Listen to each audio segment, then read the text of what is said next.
안녕하세요. 평택대학교 NCS 직업기초능력실무 14주차 오늘 NCS 입사지원서 이해하기에 대해서 살펴보도록 하겠습니다. 오늘 수업은 크게 두 가지로 정리해 보면서 수업하도록 하겠습니다. 첫째는 이력서 및 자기소개서 작성하는 것에 대해서 살펴보고요. 두 번째는 스마트한 진로 설계에 대해서 살펴보도록 하겠습니다. 먼저 이력서 및 자기소개서 작성에 대해서 수업하도록 하겠습니다. 이력서와 자기소개서는 왜 중요한가에 대한 첫 번째 질문을 해보도록 하겠습니다. 이력서와 자기소개서가 중요한 그 이유는 성공적인 취업을 위한 첫 관문과 같은 것이기 때문이라는 것입니다. 나 자신을 내가 들어가고자 하는 회사에 홍보할 수 있는 그 유일한 공식적인 방법이 이력서요, 자기소개서라고 하는 사실입니다. 자신의 경력과 자신이 보유하고 있는 능력을 어필할 수 있는 유일한 수단이 바로 이력서고 소개서이기 때문에 그렇습니다. 그래서 이력서와 자기소개서는 무수히 쌓이는 수많은 서류 전형 그 가운데 서류 중에 하나에 불과하고 면접으로 가기 위해서는 반드시 이 서류 전형인 이력서와 자기소개서를 통해서 통과해야만 한다 하는 것입니다. 같은 경력과 능력이라고 할지라도 어떻게 작성하느냐에 따라서 다르게 평가받을 수가 있습니다. 채용 담당자들은 이력서와 자기소개서만으로 지원자의 성격과 능력, 또 이미 해당 직무의 적합 여부 등 대부분의 것들을 판단하려는 경향이 있다라는 것입니다. 잘 작성된 이력서와 소개서의 구직자 70% 이상은 자신이 희망하는 자리에 성공적으로 취업한다라고 하는 이러한 통계들을 볼 수 있겠습니다.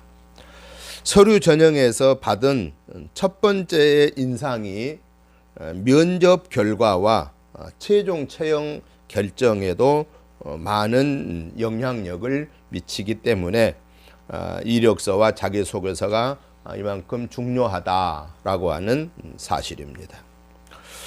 두 번째는 취업을 위해서 서류 전형 준비 전에 점검해야 할 사항을 살펴보겠습니다.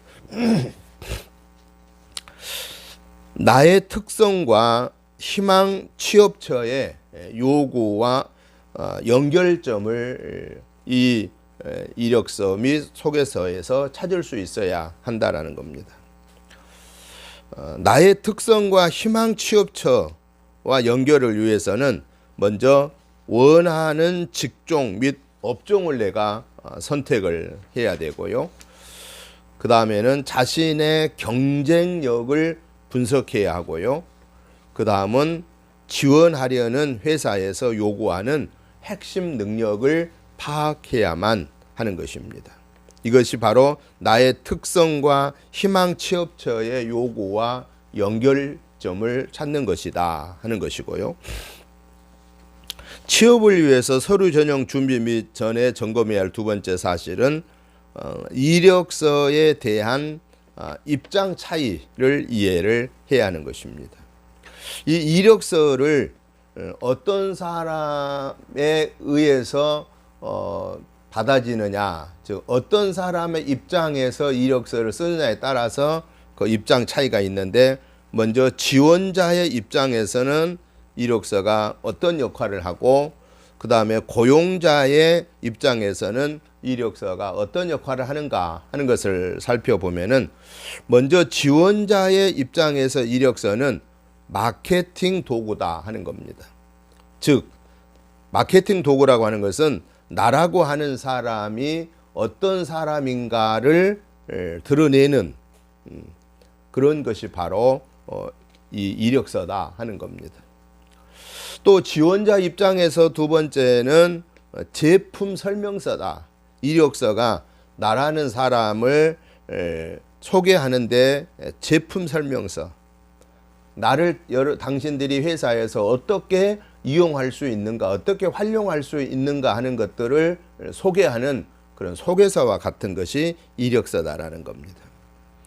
또 지원자 입장에서 세 번째 이력서는 내 생애의 소개다. 내가 지금까지 무엇을 하며 살아왔는가를 이력서 속에 포함되어야 된다 하는 것이죠. 그래서 나를 소개하는 소개서다. 지원자 입장에서 네 번째는 면접 기회를 부여받을 수 있는 기회다 하는 것입니다. 즉 이력서에서 일단 통과를 해야 면접을 볼 수 있지 않겠습니까? 그래서 본 면접에 가기 위한 바로 필수적인 단계가 바로 이 이력서를 일단 통과해야 된다라는 것이죠. 그래서 이 이력서는 면접 기회를 부여하는 것이다. 이게 이제 지원자 입장에서 이력서를 이해하는 것이고요. 고용자 즉 회사 측에서 이력서를 어떻게 이해하느냐? 지원자의 종합적 요약서로 본다 하는 것입니다. 즉 회사 측에서는 고용자 입장에서는 이력서를 통해서 지원하는 사람의 그 종합적인 요약, 그 사람이 어떻게 성장했고 어떤 교육을 받았고 어떤 경험이 있고 어떤 경력이 있고 그래서 우리 회사에 어떤 활용 가치가 있는가 하는 것을 판단하는 그런 종합적 그런 요약서가 바로 이력서로 본다라는 겁니다. 고용자 입장에서 두 번째 이력서는 어떻게 보느냐? 지원자를 선발하는 데 비교 도구가 된다 하는 것입니다. 회사에 수많은 이력서가 들어오지 않겠습니까? 그럴 때 이 인사 담당 분들은 이 수많은 이력서를 가지고 누구를 선택할 거냐 하는 것을 바로 비교해서 본다라는 겁니다. 그래서 여러 사람들 중에서 우리 회사에 가장 적합한 사람을 선택하는 데 있어서 비교 도구가 바로 이력서다 하는 것이. 그렇기 때문에 이력서가 얼마나 중요한 것인가를 보여주고 있다라는 거예요. 그 이력서 한 장으로 끝난 것이 아니라 그 이력서 한 장 속에는 나를 소개하는 것이 충분히 들어가야 되고 상대방이 저 회사에서 나를 선택할 수밖에 없도록 그렇게 중요한 것이 그 속에 어필되어져야 한다라는 거예요.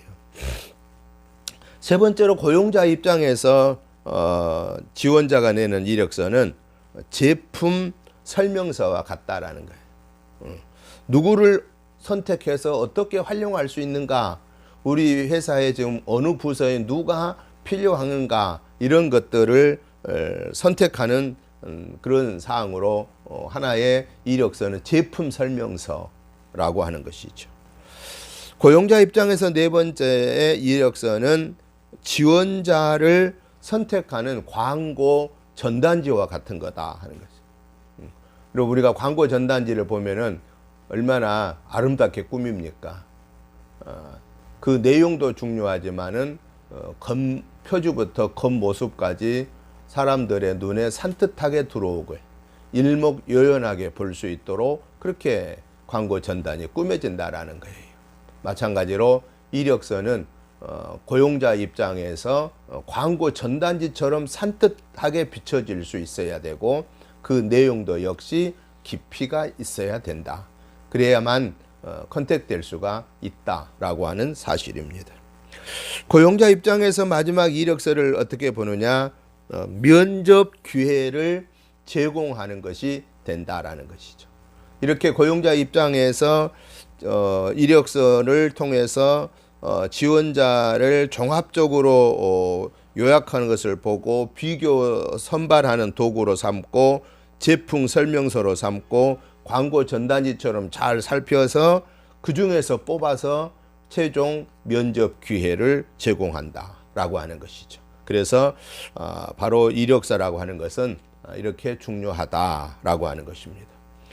이렇게 중요한 이력서를 준비하는 지원자들이 가끔씩 놓치는 부분들이 있는데, 이 인사 담당자가, 그 기업에서 인사 담당자가 싫어하는 이력서가 있는데, 그걸 우리는 먼저 이해를 해 보겠습니다. 첫째, 형식에 맞지 않는 이력서. 또 두 번째, 짜집기 하거나 남의 것을 베낀 이력서. 또 이력서에 사진 부착을 하라고 했는데 사진이 부착되지 않는 이력서. 사진 붙이라고 하는 부분이 없으면 상관없습니다만은 대부분 사진 부착을 하게 하거든요. 그러면 그게 사진이 부착돼야 되는데, 그 사진도 규격에 맞게 해야 되는데 너무 큰 걸 붙인다거나 큰 걸 잘라서 붙인다거나 작은 것을 붙인다거나 그러면은 그만큼 인사 담당자가 볼 때 성의 없는 모습을 보게 된다 하는 것입니다. 또 회사명이나 경력 등을 틀리게 적은 이력서, 또 인터넷 언어라든가 외계어, 자기만 아는 그런 용어를 사용한 그런 이력서는 인사 담당자들이 아주 싫어하는 이력서 중에 하나다 하는 것을 우리는 꼭 기억해야 한다는 것입니다. 그리고 이력서를 평가하는 고용주의 입장에서는 중요하게 평가하는 항목들이 있는데요. 신입사원과 경력사원이 다릅니다. 신입사원에게서 가장 중요하게 보는 그 평가 항목은 지원 동기라고 하는 겁니다. 이분이, 이 지원자가 무엇 때문에 우리 회사에 지원했는가, 그걸 보면서 이 지원자가 우리 회사에 뭔가를 기여하고자 하는 것인지, 자기의 어떤 출세 요구에서 지원을 했는지, 어떤 창의성이 있는 것인지, 이런 것들을 살핀다라는 겁니다. 그래서 창의성을 갖고 있거나 더 나아가서는 회사에 유익을 끼칠 수 있는 그러한 준비가 되어 있는 그런 마음으로 지원하는 분들이 이 평가하는데 좋은 점수를 받게 된다 하는 것입니다. 두 번째, 신입사원에게서 평가되는 항목은 경력사항입니다. 어떠한 경력들을 가지고 있는지, 우리 회사에 오기 전에 어떤 일들을 했는지, 어떠한 그 이론적인 준비가 되어 있는지, 어떠한 실무적인 준비가 되어 있는지, 이런 그 경력 사항들을 본다라는 겁니다. 그리고 세 번째는 신입사원에게서 평가되는 항목은 그 사람의 성격의 장단점, 그 사람이 어떠한 성격의 소유자인지, 어떤 성격의 장점이 있는지, 어떤 단점이 있는지, 이런 것을 보고요. 마지막으로 신입사원에게서 평가한 항목 중에 하나는 전공 분야를 본다 하는 것입니다. 전공 분야를 왜 제일 나중으로 보느냐? 그 회사에 그 원하는 부서에 제출한 이력서를 제출한 분들은 거의 대부분 다 전공은 그 분야에 했기 때문에 그 전공이 그렇게 대단히 큰 작용을 하지는 않는다라는 것이 보편적인 것에 불과하다라고 하는 사실입니다. 경력사원의 경우에 있어서 그 중요하게 평가하는 항목은 70% 이상이 그 사람의 경력을 우선하게 본다. 그분이 경력사항이 우리 회사의 경력사원으로서의 합당한 일을 한 것인지, 그분의 경력을 통해서 어떠한 성과들이 있었는지, 그래서 그분의 경력이 우리 회사에 어떤 도움이 될 수 있는지, 그야말로 70% 이상을 경력을 중심으로 본다 하는 것이죠. 세 번째는 이력서 작성을 위한 그 기본 사항을 살펴보겠습니다. 기업의 입장에서 기업이 알고 싶은 나의 모습을 만들어야 된다 하는 것이죠. 이게 가장 중요한 기본 사항이다라는 거예요. 기업의 입장에서 기업이 알고 싶은 나의 모습을 만들어라. 즉 나는 상품이라고 하는 개념을 가지고 임해라 그 말입니다. 나의 장점을 부각시키되 기업 인재상에 맞춰서 작성해라. 그 기업에서 원하는 그런 모습으로 나를 작성해라 그 말이죠. 또 기업이 나를 채용할 수 있도록 나 자신을 상품화를 정확하게 해라라는 것입니다. 그리고 자기 경쟁력을 분석해 봐야 합니다. 특징이 없는 고만고만한 인상을 내비친다고 하면은 그 사람은 실패할 수밖에 없습니다. 아무리 경쟁력이 높다 할지라도 나에게 특징이 있는 경쟁력이 있는 모습을 드러내면은 아무리 높은 경쟁력 속에서도 나는 통과하게 된다라는 거예요. 그러나 아무리 경쟁력이 낮아도 나의 특징이 없으면은 나는 또 탈락할 수밖에는 없다 하는 것이죠. 그래서 특징이 있는 나를 경쟁력 있게 제시를 해야 되는데 그 나를 정확하게 분석해야 된다 하는 것입니다. 또 지원 회사의 요구 핵심 능력을 파악을 해야 됩니다. 기업마다 인재를 보는 눈이 다르거든요. 그래서 내가 지원하고자 하는 그 회사의 요구 사항의 핵심 능력들을 먼저 다 파악하고 거기에 내가 기여하고자 하는 그 분야를 그 부분을 나의 어떤 전공을 통해서든 나의 인성을 통해서든 나의 성격을 통해서든 나의 경력을 통해서든 나는 이렇게 기여할 수 있다 하는 나의 전체를 상품화시키면서 나를 드러내야 된다 하는 것입니다. 네 번째로 이력서 작성을 위해서 10가지 그 원칙들을 우리가 쭉 살펴볼 수가 있는데요. 그 이력서 작성의 원칙을 먼저 그 단계를 한번 보겠습니다. 먼저 이력서 작성을 위한 4단계를 먼저 보면은 1단계는 자기를 분석해야 합니다.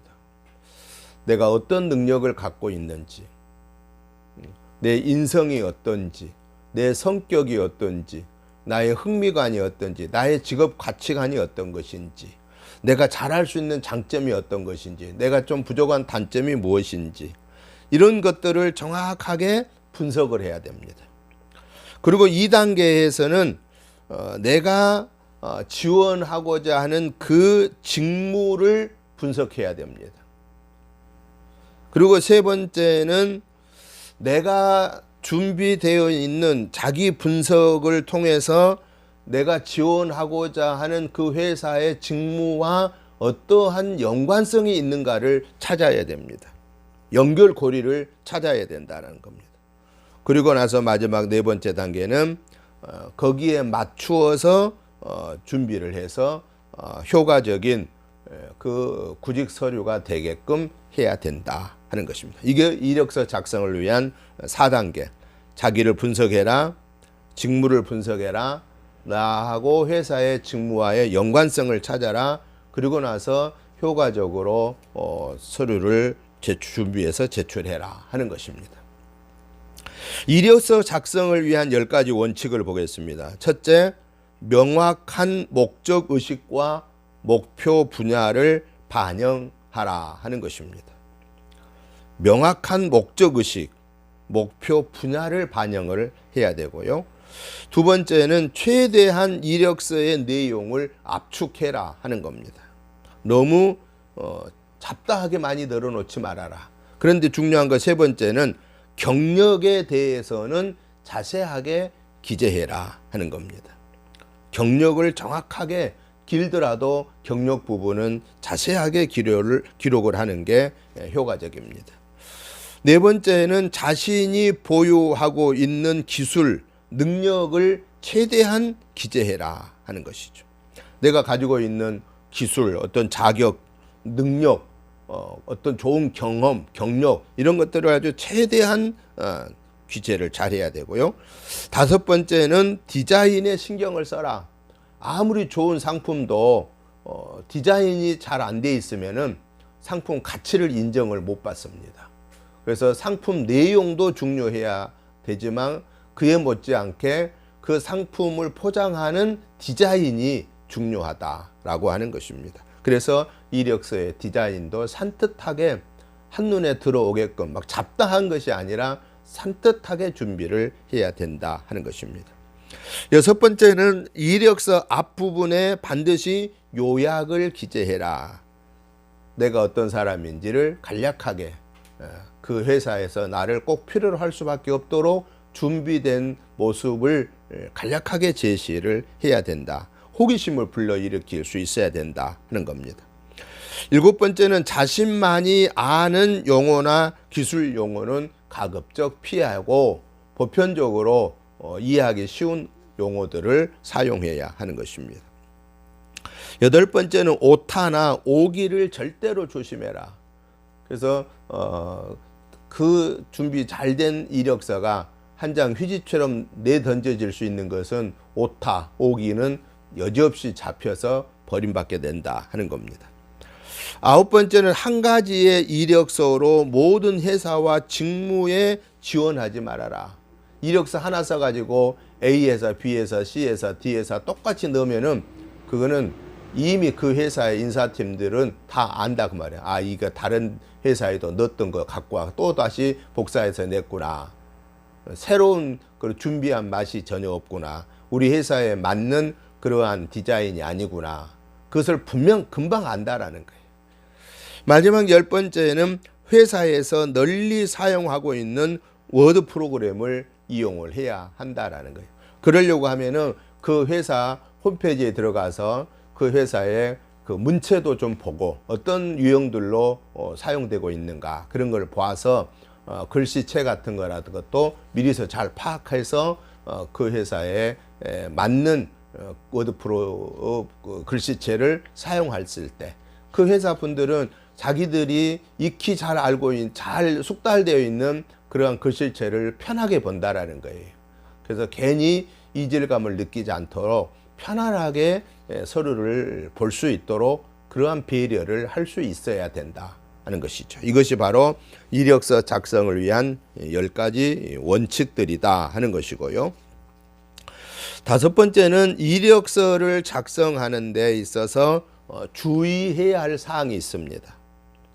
첫째는 간단 명료하되 구체적으로 과장된 것이 없이 솔직하게 기재해야 된다 하는 것입니다.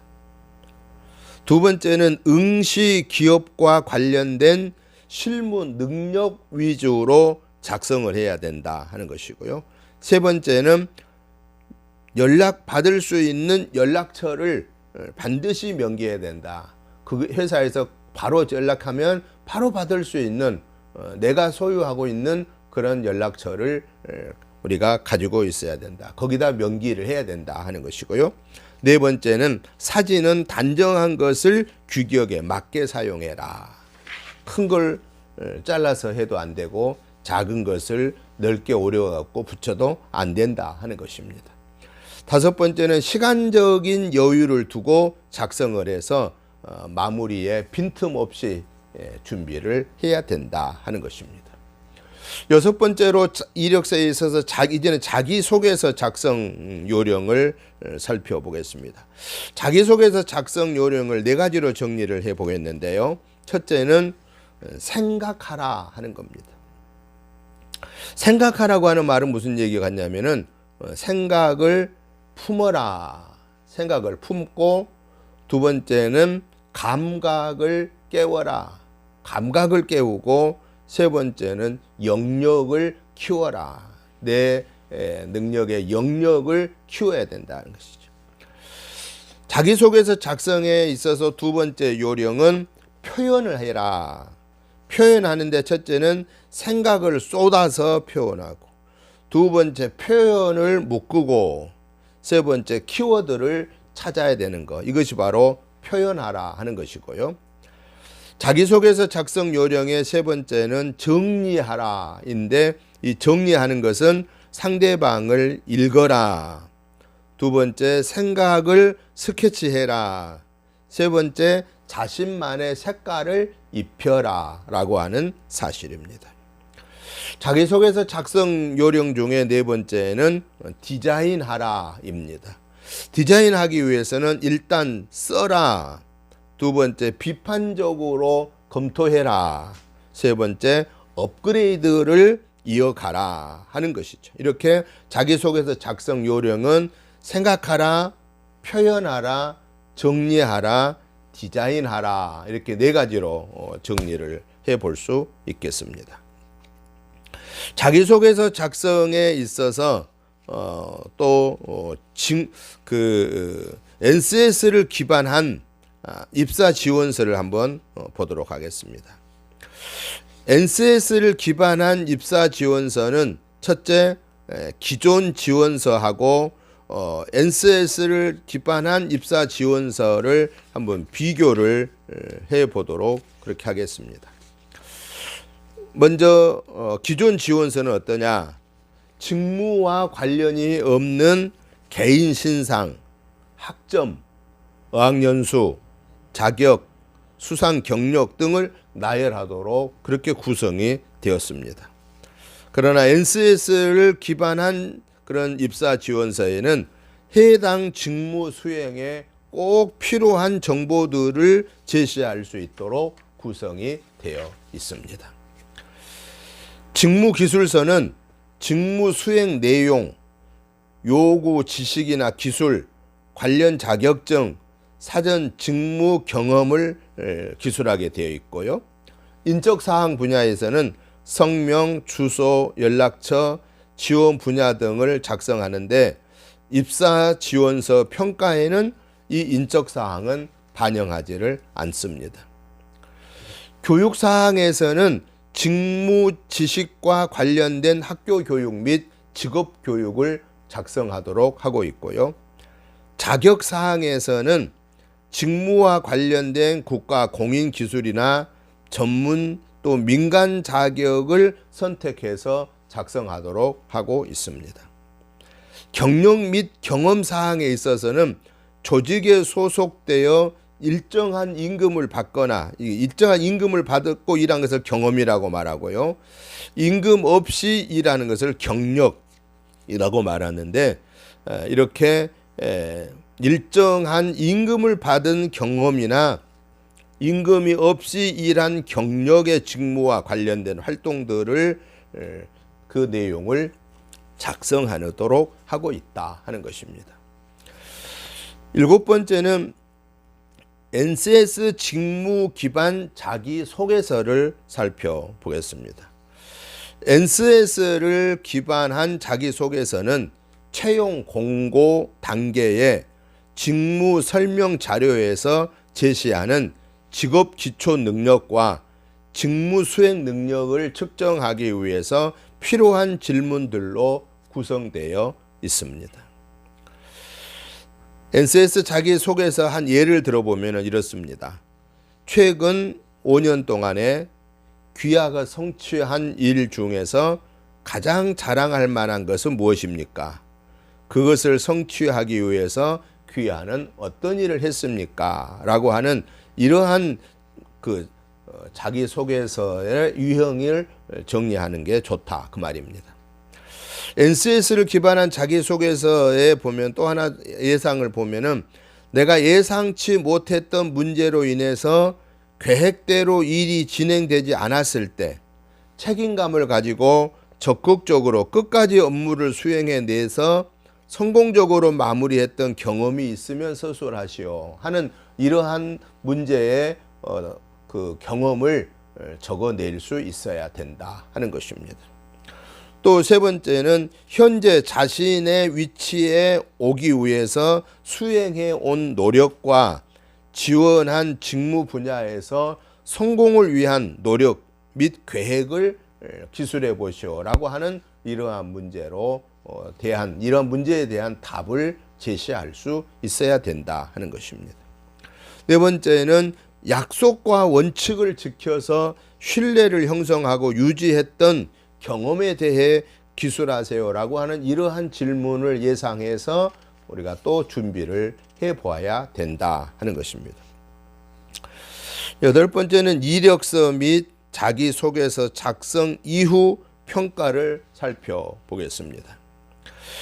먼저 지금 현재 취업을 위해 준비된 사항을 살펴봐야 되고, 두 번째는 지금부터 취업을 위해서 준비해야 할 사항으로 두 가지를 정리해 보아야 하는 것입니다.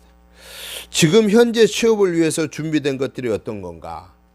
그것을 잘 살펴서 이력서, 자기소개서를 작성하는데 평가로 사용할 수 있어야 되고, 지금 준비가 안 됐는데 지금부터 취업을 위해서 그러면 준비해야 한다고 하면 어떤 것들이 있을까를 이것을 우선순위별로 정리를 해보아야 된다는 것이죠. 이렇게 해서 이력서와 자기소개서에 대한 것을 마치겠고요. 이제 두 번째, 스마트한 진로 설계에 대해서 살펴보도록 하겠습니다. 진로 설계라고 하는 것이 무언가라고 하는 것을 살펴보려고 하는데, 진로 설계란 자신의 특성을 바르게 인지하고 진로 의식을 확고히 하고 산업 구조의 변화와 그에 상응하는 인력 수급 전망에 대한 구조화된 이해를 통해서 적합한 진로를 그려내는 과업을 진로 설계다라고 이렇게 말할 수 있겠습니다. 그러면 진로 설계가 중요한 이유를 살펴보겠습니다.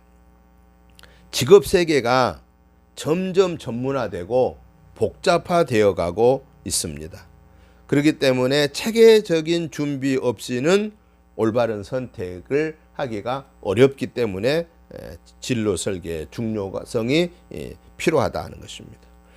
자신의 특성을 정확하게 파악하고 이에 맞는 직업을 찾아내는 일은 체계적인 준비와 노력이 요구되기 때문이라는 겁니다.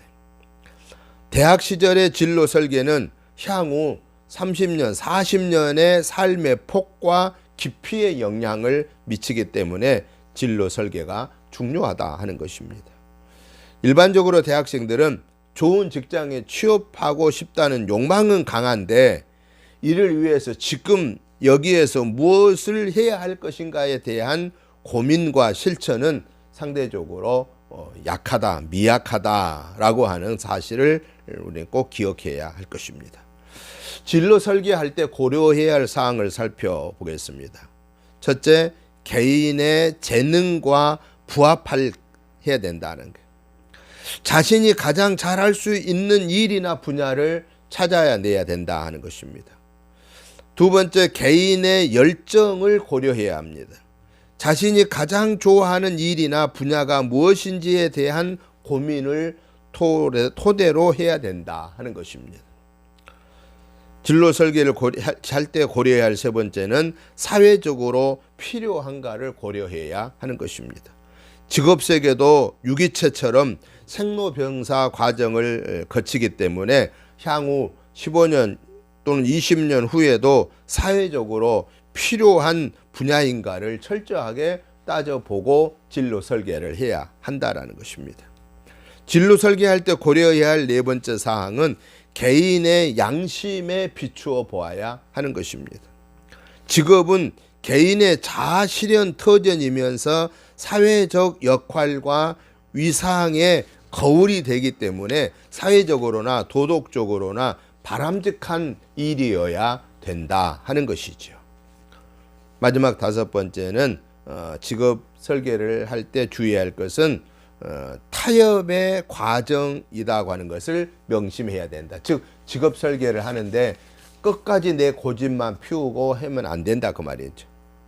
누구나 직업적 욕심의 끝은 없습니다.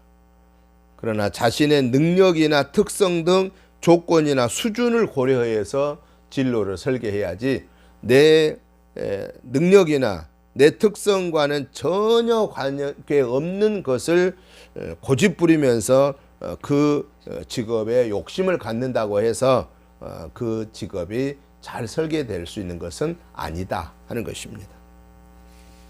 두 번째로 스마트한 진로 설계에 있어서 입학부터 졸업까지, 즉 대학생의 진로 설계를 점검하는 항목을 한 8가지를 먼저 자기 발견에서부터 세계 발견, 과정 축적, 또 실전 대비, 이렇게 크게 4가지로 한번 살펴보도록 하겠습니다. 입학에서부터 졸업까지 대학생의 진로 설계 점검 항목 4가지. 첫째는 자기 발견입니다. 자기 발견을 위해서는 자아 존중감을 체크해야 돼요. 즉 나는 왜 소중한가에 대해서 체크를 해야 되고, 자타 인식을 질문을 해야 돼. 나는 어떻게 보이고 있는가, 나 자신이나 다른 사람이 어떻게 보는가에 대한 질문지를 통해서 파악해야 되고, 그리고 자아 충족도를 검사해 봐야 합니다. 나는 얼마나 만족하고 있는가를 검사해 봐야 되고, 4번째는 흥미 탐색을 시도해 봐야 됩니다. 나는 무엇을 할 때 흥미로운가. 5번째는 재능 탐색을 시도해 봐야 됩니다. 나는 무엇을 할 때 잘하는가. 6번째는 다중지능을 검사해 봅니다. 나는 무엇에 강점을 가지고 있는가.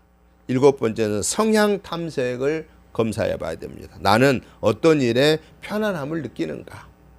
마지막 8번째는 직업 적성도를 검사해 봐야 됩니다. 나는 어떤 일에 적성이 맞는가. 이렇게 자기 발견에 대한 항목을 8가지를 점검을 쭉 해봐야 되고요.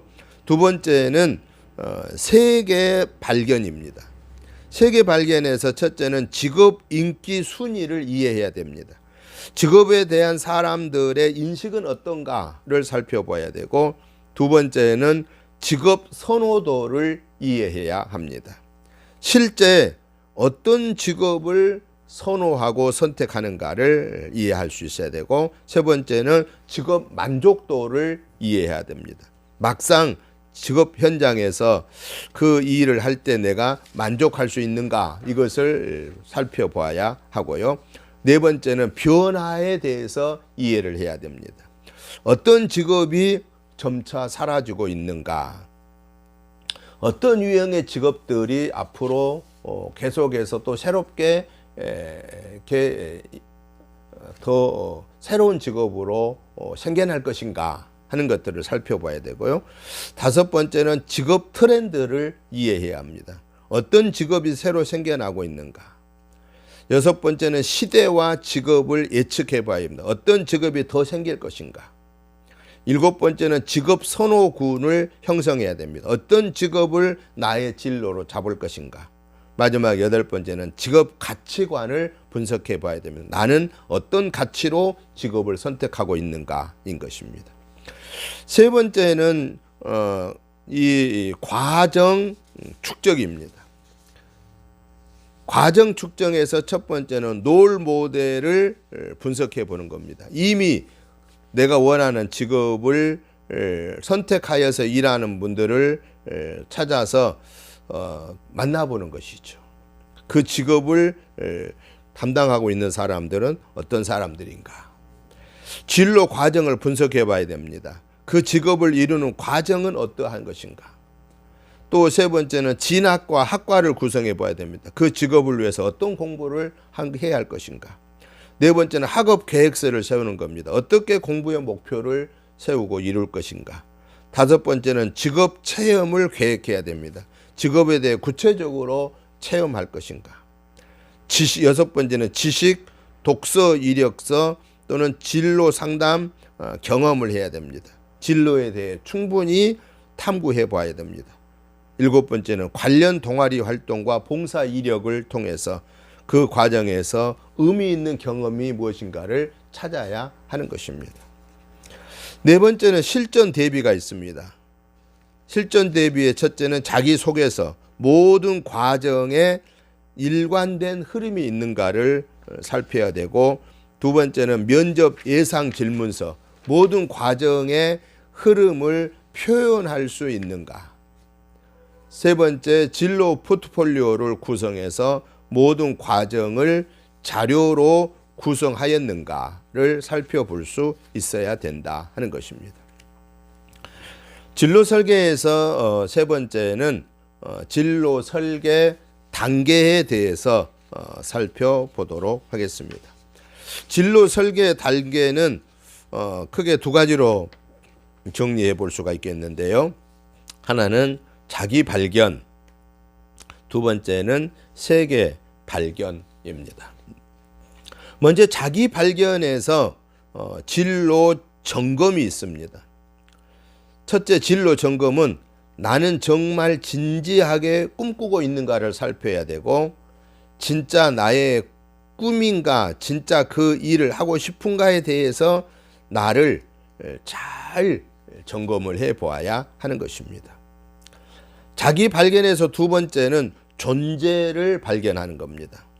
나는 할 수 있다는 자신감이 있는가, 나의 자존감, 자신감을 확인해 보아야 하는 것입니다. 자기 발견에서 세 번째는 자기 이해입니다. 나는 무엇을 좋아하고 잘하는가, 나의 흥미, 나의 재능, 나의 강점, 나의 성향, 이런 것들을 이해를 해야 하는 것입니다. 이게 자기 발견에서 꼭 해야 하는 진로 점검, 존재 발견, 자기 이해입니다. 진로 설계 단계에서 두 번째, 세계 발견입니다. 세계 발견도 역시 진로, 직업 이해, 진로 결정, 진로 검증, 이렇게 세 가지를 살펴보는데요. 직업 이해에서는 나는 직업 세계를 제대로 알고 있는가, 직업을 인식해야 되고, 직업 선호를 알아야 되고, 직업 만족, 직업 흐름, 직업 가치 등을 이해를 해야 하는 것입니다. 두 번째는 진로를 결정함에 있어서 나는 어떤 일을 하면 행복하다고 또 잘할 수 있을까, 나의 진로 탐색, 진로 결정을 해야 됩니다. 세 번째는 진로를 검증합니다. 나는 이 직업에 대해서 충분히 노력하고 있는가, 그러기 위해서는 나의 롤 모델을 만나보고 직업 지식 연구를 하고 직업 체험을 해보는 것이 중요하다 하는 것입니다. 진로 설계에 있어서 네 번째는 스마트하게 진로를 설계하는 것에 대해서 살펴보고 오늘 수업을 마치도록 하겠습니다. 스마트하게 진로 설계하는 것을 저는 5가지로 정리해 보면서 오늘 수업하려고 하는데요. 스마트하게 진로 설계한다. 첫째는 스페시픽, 특정한 분야를 설정해야 된다 하는 것입니다. 스마트한 진로 설계란 가장 첫째가 특정한 분야를 설정하는 것이다 하는 거예요. 스페시픽이란 구체적이다, 한정적이다, 한 곳으로 집중된 것을 말하고 있습니다. 자신이 달성하고자 하는 것이 무엇이라는 것을 정확하게 알 때 당신의 궁극적인 목표는 특정한 한 분야로 압축될 수가 있다 하는 것입니다. 최대한 단순화된 목표가 가장 이상적입니다. 상상할 수 있는 가장 구체적인 부분까지 궁극적인 목표를 설정해 보아야 한다라는 것이죠. 그래서 구체적으로 누가 어디서 무엇을 언제 그리고 어떻게 하겠다고 하는 것인지를 생각해 보는 특정한 분야를 설정하는 것이 스마트한 진로 설계에 있어서 첫 번째고요. 두 번째, 스마트한 진로 설계에서 두 번째는 미저러블, 측정 가능한 목표를 설정하라 하는 것입니다. 미저러블이란 단어는 잴 수 있다, 측정할 수 있다라고 하는 그런 의미를 가지고 있습니다. 보다 잘 또 최고의 등의 단어로 당신의 목표를 설정해서는 안 됩니다. 구체적인 숫자로 측정될 수 있는 단어를 사용하여서 목표를 설정해야 합니다. 목표란 설정만 하고 마는 것이 되어서는 안 됩니다. 매년 또는 매 분기별로 목표 달성 과정이 어떻게 되어가고 있는지를 스스로 평가하고 수정해야 하는 것입니다.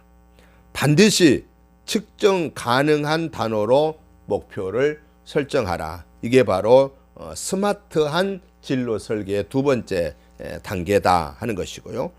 스마트하게 진로를 설계하는 세 번째 단계는 achievable, 그 달성 가능한 목표를 설정해라 라고 하는 것입니다. achievable. 지금부터 작성할 궁극적인 목표 계획서는 이 세상에서 오로지 자신을 위한 것이고 자신만이 유지하고 관리해 나갈 수 있다라는 것입니다. 실현 불가능한 거창한 계획서를 만들지 말라 하는 것입니다. 스스로 판단하기에 노력에 의해서 달성 가능한 목표를 설치해라 라고 하는 것이 스마트한 진로 설계의 세 번째 과정입니다. 네 번째 스마트한 진로 설계의 단계는 리얼스틱입니다. 현실적인 목표를 설정하라 하는 것입니다. 우리는 지금까지 스스로에 대해서 평가하고 분석해 보았습니다. 나 자신의 능력이 무엇인지, 목표는 무엇인지 이제는 잘 알고 있어야 하는 것입니다. 자신이 가지고 있는 능력을 바탕으로 또 자신이 할 수 있는 노력으로 개선이 가능한 선에서 목표를 설정해야 한다 하는 것입니다. 목표를 설정하는 이유는 스스로 성공적인 삶을 살아가기 위해서라는 것입니다. 스마트한 설계하기 위한 마지막 다섯 번째는 티미리 데드라인을 정해라 라고 하는 것입니다. 모든 계획에는 반드시 구체적인 일정을 포함해야 된다라는 것입니다. 그리고 절대 그 데드라인을 넘기지 않도록 노력을 해야 된다 하는 것입니다. 오늘 이루지 못하면 내일 이루고 금년에 못 이루면 내년에 이룬다라는 이러한 그 목표를 설정해서는 절대 스마트한 진로 설계를 할 수 없다라는 것입니다. 이러한 스마트한 진로 설계를 위한 데드라인은 일주일 단위면 일주일 단위, 한 달이면 한 달 단위, 짧은 단계로 데드라인을 정해놓고 그것을 성취해 가야 마지막에 스마트한 진로 설계를 할 수 있다라고 하는 사실입니다. 오늘 수고 많으셨습니다. 오늘 여기까지 수업하겠고요. 한 주간 또 건강하게 여러분 잘 지내시다가 다음 주는 우리 이제 기말고사 시험 보도록 하겠습니다. 감사합니다.